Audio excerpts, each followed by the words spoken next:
अस्सलाम वालेकुम students, hope you all are fine. हमारा यूनिट नंबर 7 चल रहा था और आज हमने उसका लास्ट टॉपिक पढ़ना है। तो इंशाल्लाह बाकी मेरे हाथ से बस ये 5 स्लाइड्स ही हैं। इंशाल्लाह इसको हम स्टडी करेंगे आज। सबसे पहले हम जो स्टडी करना है वो है जनरलाइजेशन के बारे में पढ़ना है। अभी लास्ट आप लिमिटेशन वगैरह के बारे में, फ्रेमवर्क के बारे में, इस तरह मैंने भी आपको पढ़ाया था। आज हमने करना है generalisation. It's referred to the process of extending or applying findings, principles, or conclusions from a specific context, sample, or study to a broader population, situation, or context. ठीक है।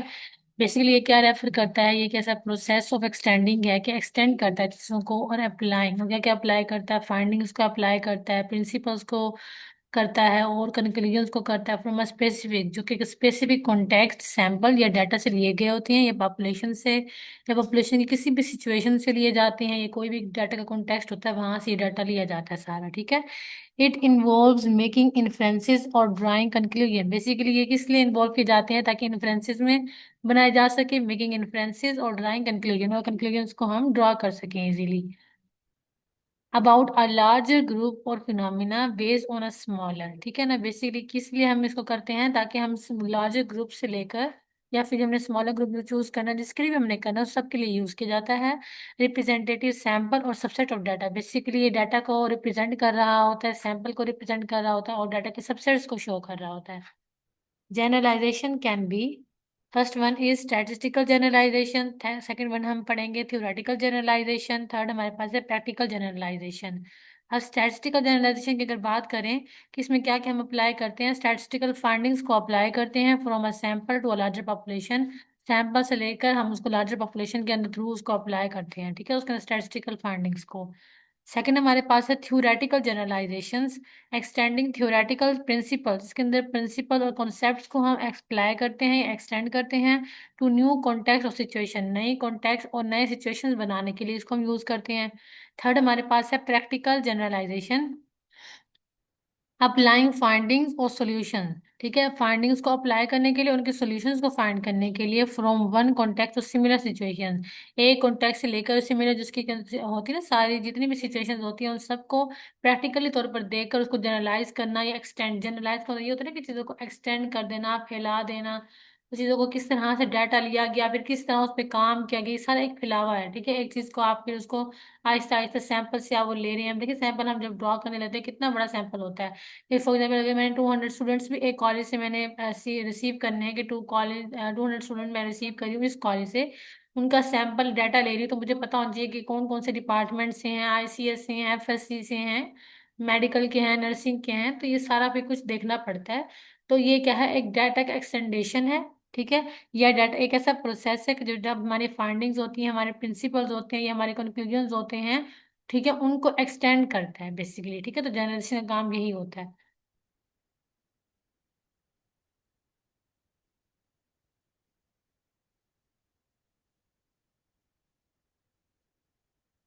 नेक्स्ट हम देखेंगे जनरलाइजेशन किस लिए इम्पोर्टेंट है। ठीक है, it's important because it allows, क्या क्या अलाउ करता है ये देखेंगे हम।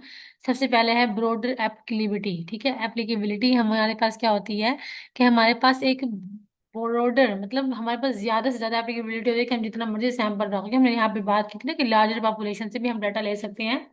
ठीक है, तो ये हमारे पास ब्रॉडर एप्लीकेबिलिटी होती है कि findings can be applied to a wider range of situations. चाहे जितनी भी सिचुएशंस होती हैं वो एक वाइड रेंज में हम उसको क्या कर सकते हैं, अप्लाई कर सकते हैं।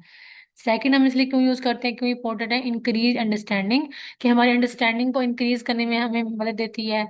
Generalisation can lead to a deeper understanding of underlying principles और मैकेनिज्म। ठीक है, डिफरेंट मैकेनिज्म्स और उसके प्रिंसिपल जो होते हैं उसको अच्छे तरीके से समझने में मदद देती है। ठीक है, उसको अच्छे से लीड करती है।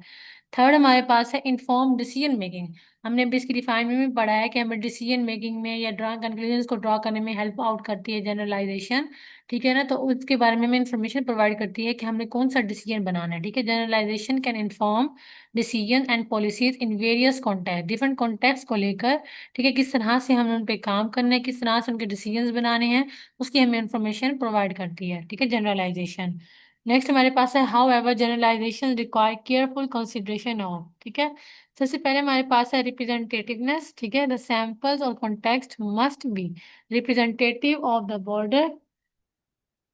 ब्रॉडर पॉपुलेशन और सिचुएशन। जो सैंपल हम ले रहे हैं और कॉन्टेक्स्ट मस्ट भी हमारे पास क्या होना चाहिए, रिप्रेजेंटेटिव होना चाहिए ऑफ द ब्रॉडर पॉपुलेशन और सिचुएशन।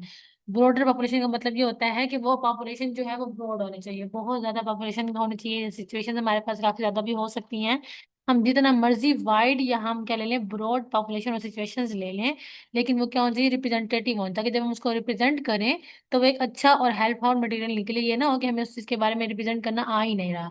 तो रिप्रेजेंटेटिवनेस का होना काफी जरूरी है, ठीक है। फिर हमारे पास सेकंड ऑप्शन आता है, इसको आप इम्पोर्टेंस भी कह सकते हैं, ठीक है। Validity, the finding must be valid. देखिए जो भी आपने फाइंड किया वो क्या होना चाहिए, वैलिड होना चाहिए and reliable to ensure accurate generalisation, ठीक है। और ये रिलाई करे कि इंश्योर करे कि हमारे पास जनरलाइजेशन जो है वो क्या आ रही है, एक्यूरेट आ रही है। थर्ड हमारे पास है कॉन्टेक्चुअल फैक्टर्स। कॉन्टेक्चुअल डिफरेंसेस में लिमिट द एप्लीसिबिलिटी ऑफ फाइंडिंग्स, ठीक है। हमारे पास कॉन्टेक्चुअल डिफरेंसेस में होने चाहिए, ठीक है। फैक्टर्स हमने वो लेने हैं जो कि कॉन्टेक्स्ट पे बेस पर हो। जब हमने पीछे बात की कॉन्टेक्स्ट सिचुएशंस की बात की है, तो कॉन्टेक्स्ट की बेस पे करना चाहिए, वो वाले फैक्टर चूज करने हैं हमने। कॉन्टेक्चुअल डिफरेंसेस में limit the applicability of findings. अब हम बात करेंगे थ्योरेटिकल लिमिटेशंस की। थ्योरेटिकल लिमिटेशंस क्या होती हैं, रेफर्स टू द कॉन्स्ट्रेंट्स और shortcoming of a theoretical framework model और concept that can impact its ability to fully explain और प्रिडिक्ट अ फिनोमिनन, ठीक है ना।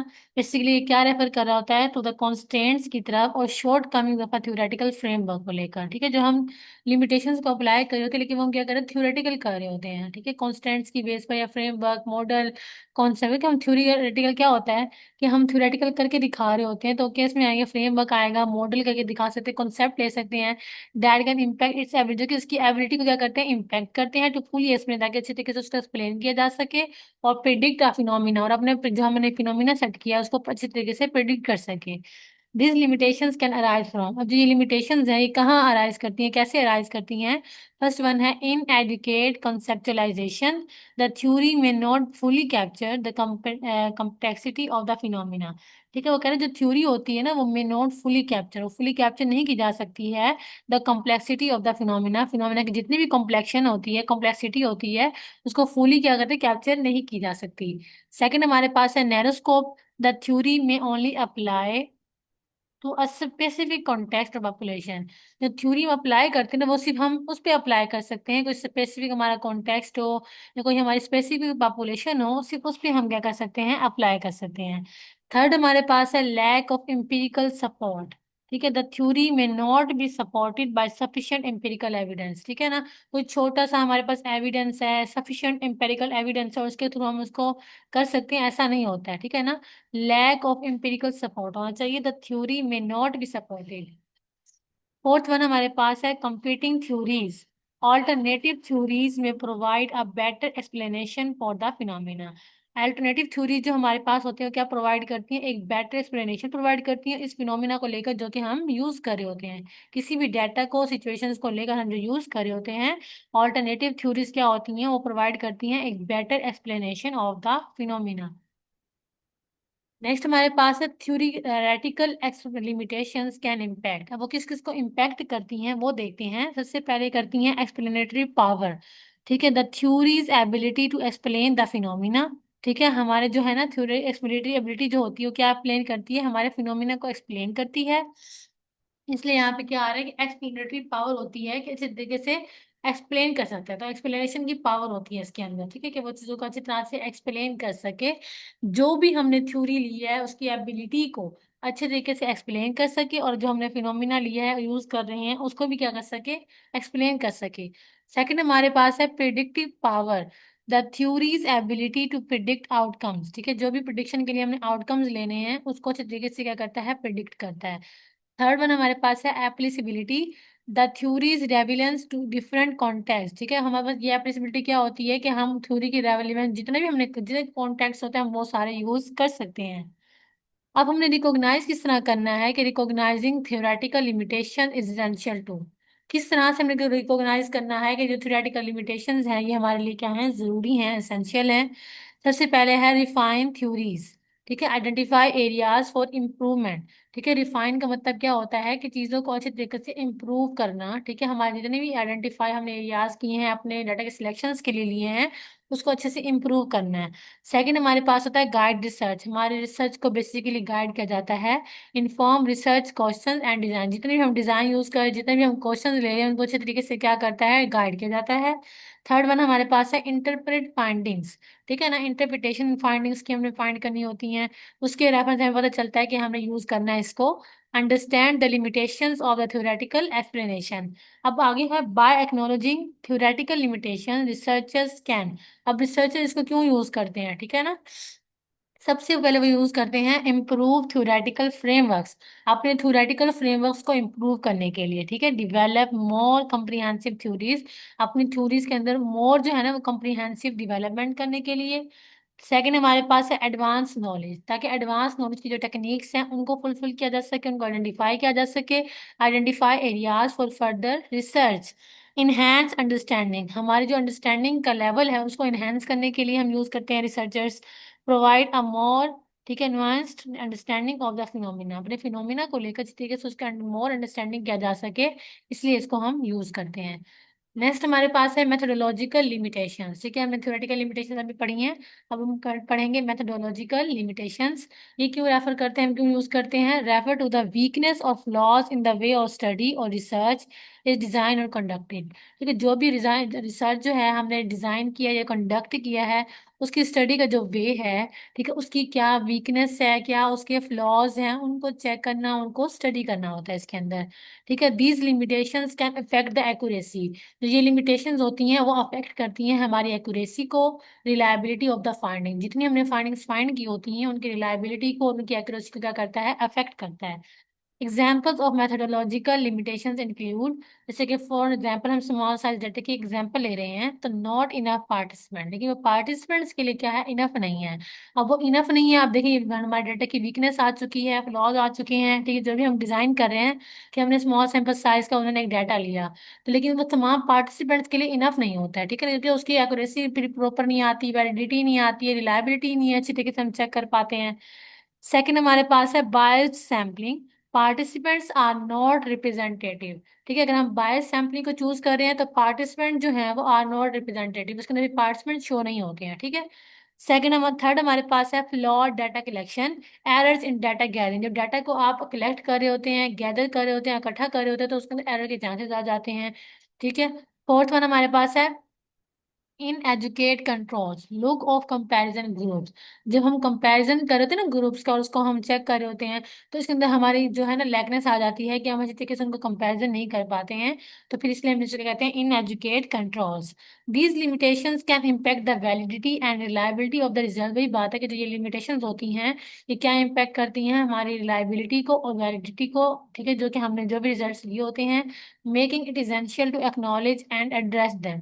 ठीक है, हम इसको क्यों यूज करते हैं, क्यों ये जरूरी है, ताकि एक्नॉलेज हमारा जो है वो शार्प हो सके और उसको हम अच्छे तरीके से एड्रेस कर सकें। तो ये थी कुछ लिमिटेशंस। तो ये हमारा यूनिट नंबर 7 का लास्ट टॉपिक था, जो कि आज हमने इसको रीड आउट किया है। तो इसको आपने ज्यादा नहीं करना है, बस आपने शॉर्ट क्वेश्चन के लिहाज से ही करना है, जितना आप इजीली कर सके अपनी थ्योरी को उतना ही रखें, जितना आप पेपर के वक्त लिख भी सकें। तो ज्यादा से ज्यादा आपने कॉन्सेप्चुअल चीजों को फाइंड करना है और उसको माइंड में रखना है। ज्यादा रट्टा वगैरह लगाने की जरूरत नहीं है। नेक्स्ट बाकी इंशाल्लाह हमारे 2-3 टॉपिक्स रह गए हैं, तो आप काइंडली लाइक लाजमी सुना करें, क्योंकि आपको पता है कि आपके पेपर भी स्टार्ट होने वाले हैं 15 जुलाई से। तो इसको आप प्लीज सीरियस लें और लेक्चर डेली सुना करें। और बाकी 2 टॉपिक्स रह गए हैं, इंशाल्लाह फिर उसकी भी आपको अच्छी तैयारी हो जाएगी।